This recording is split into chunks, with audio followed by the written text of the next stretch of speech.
the goddess of Willendorf, the original symbol of the great teacher, or the original Buddha. The goddess of Willendorf, a figurine discovered on August 7, 1908 in Austria, has been estimated to have been made around 30,000 years ago and was found during an archaeological dig. Carved from a Leadic limestone, which is not local to the area and is tinted with red ochre. Oolite has been found in the Bahamas as well as on the surface of limestone in southern Utah. The oolite or egg stone is a sedimentary rock, and oolitic hematite occurs at Red Mountain near Birmingham, Alabama, along with oolitic limestone. So found in Austria, but so much connected to the New World. Similar sculptures, first discovered in the 19th and early 20th centuries, are traditionally referred to in archaeology as Venus figurines, a mother goddess. The reference to Venus is metaphorical, since the figurines predate the mythological figure of Venus by many thousands of years. To these scholars, very little is known about the Venus origin or cultural significance. However, it is one of numerous Venus figurines surviving from Paleolithic Europe, far more ancient than the so-called Stone Age. Although it is taught the purpose of the carving is a subject of speculation, but like any other works of art, these sculptures represent the standard of organization, superiority, of beauty, of the form of woman, long before the modern age of the feminine form being thin and boy-like. Although the figure has no visible face, her head is being covered with circular horizontal bands of rows of plaited hair. The platinum standard. This is deep symbolism, which suggests omnipresence as a narrative.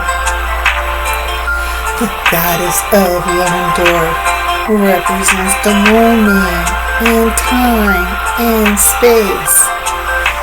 International woman.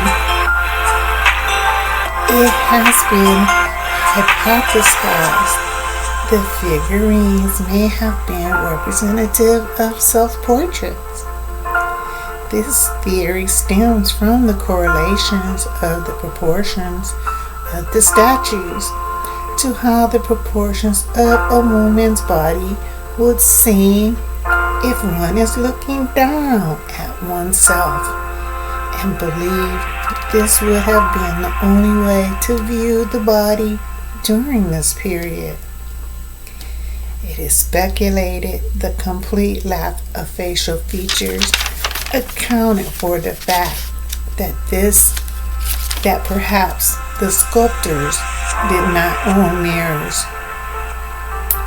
This reasoning has been debunked by anthropologists who notes that water pools and puddles would have been readily available as a natural mirror during the Paleolithic era.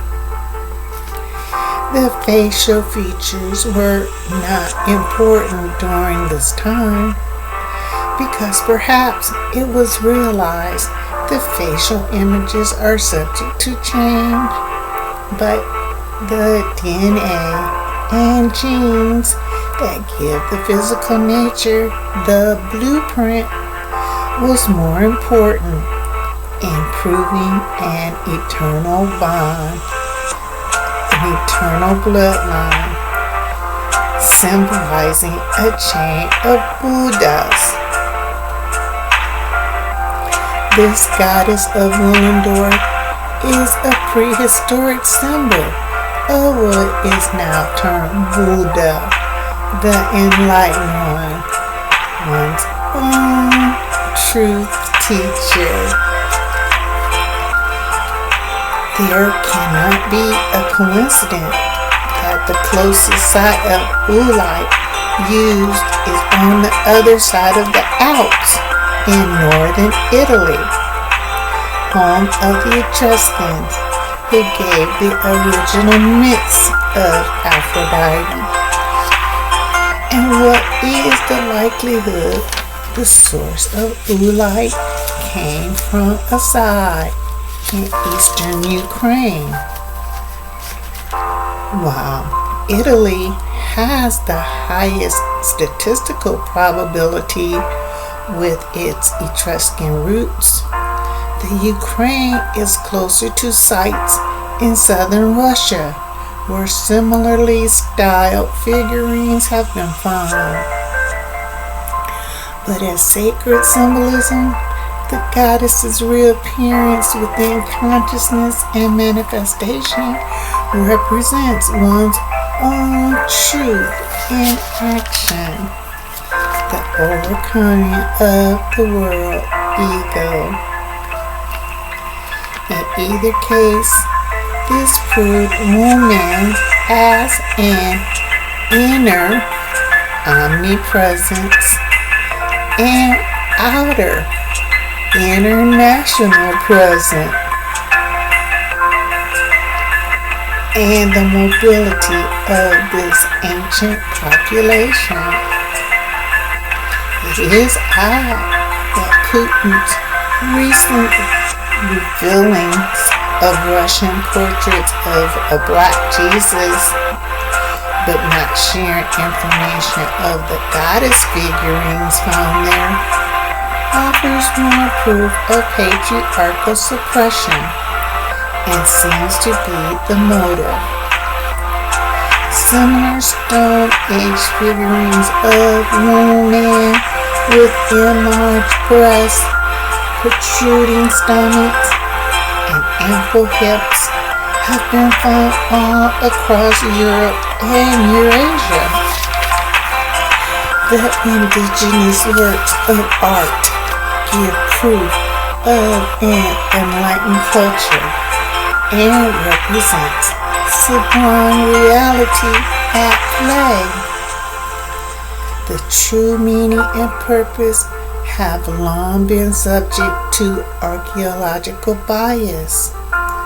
The discovery of these oldest works of art may very well be a sort of calendar, owing to their discovery at such a time as now.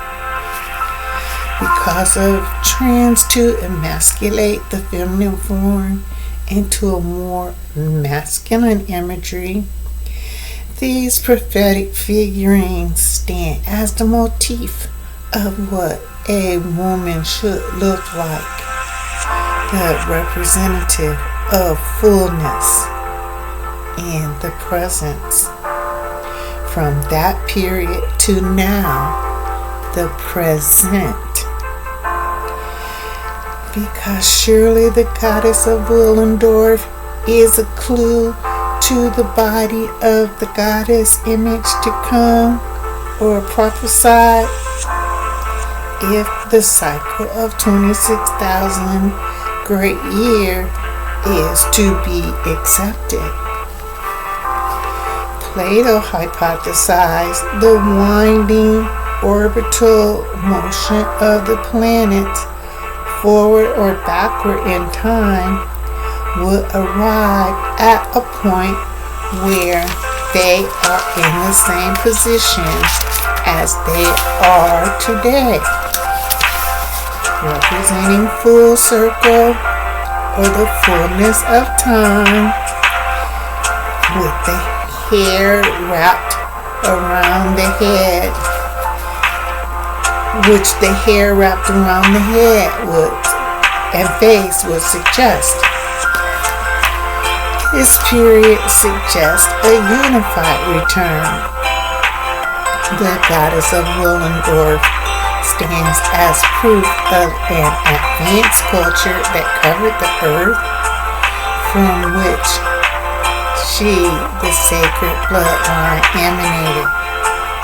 This is really about what happens on earth as consciousness moves through the mysterious motion known as precession of the equinox.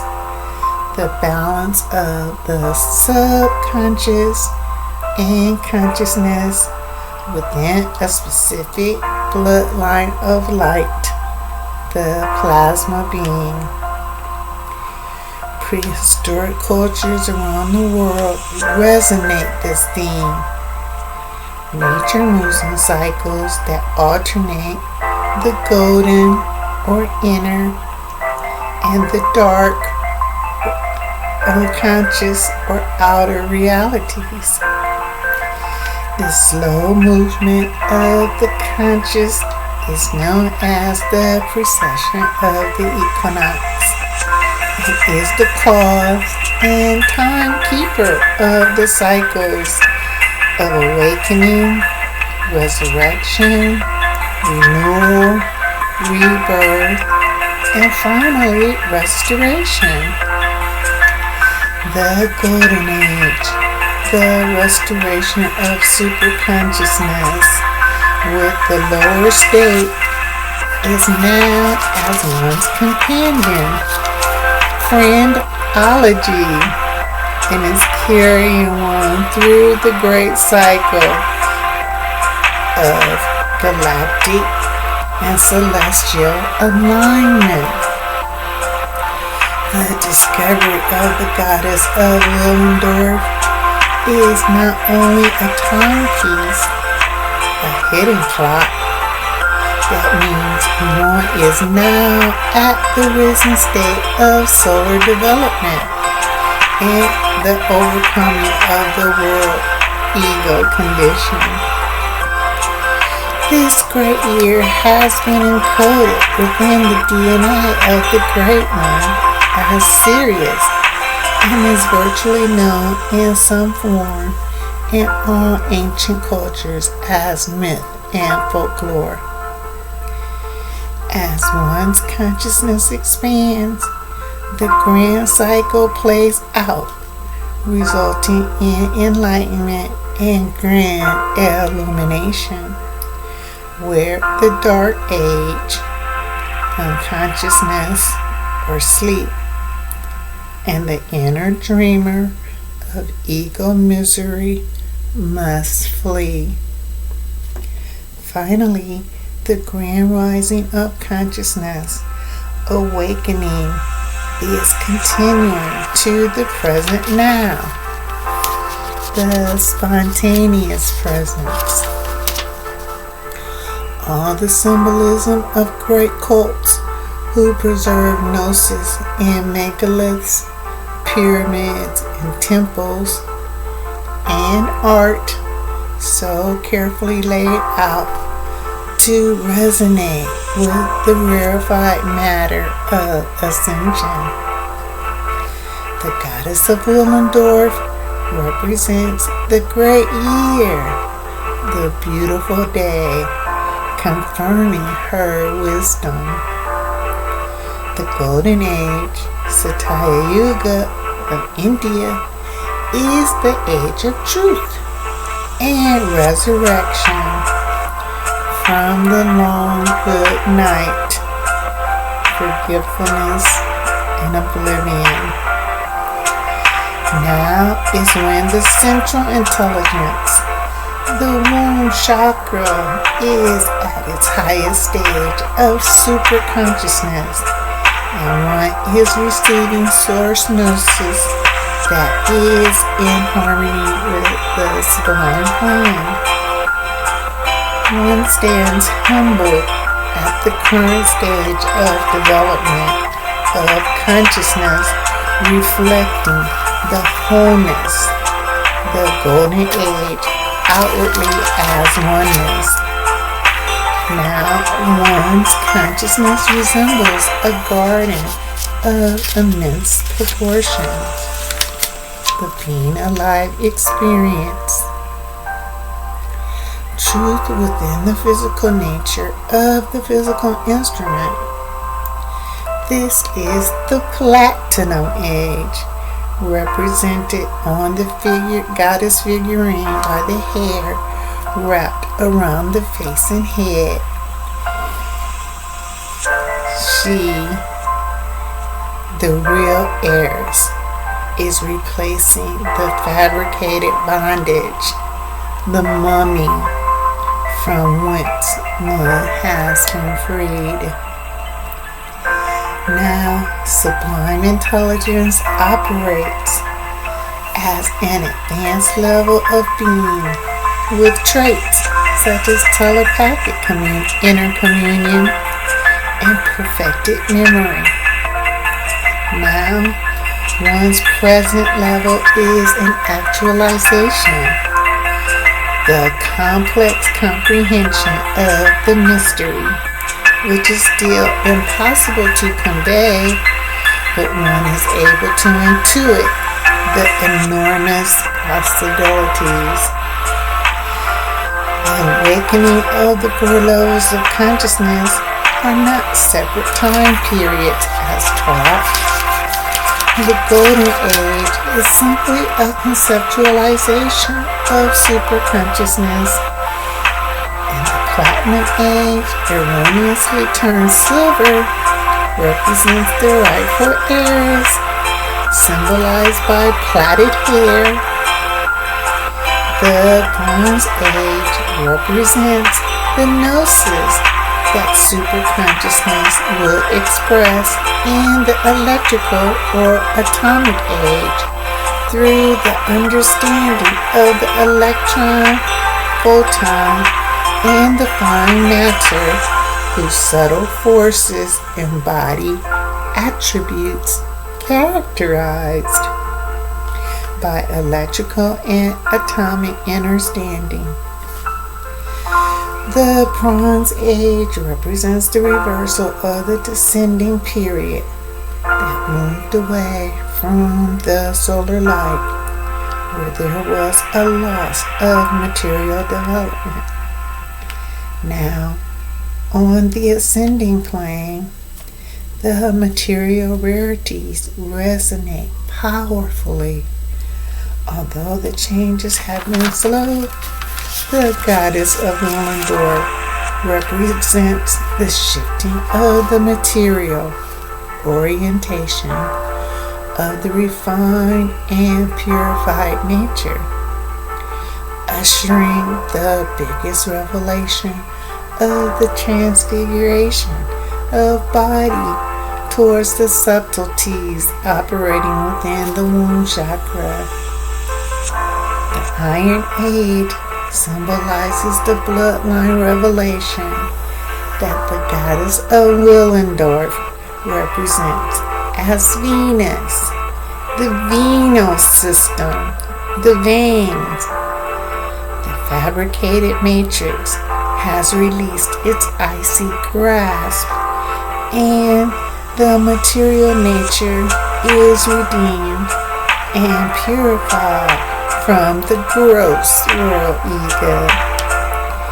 No longer a star of mourning, but now the star of redemption from all that deliberately misled and deceived.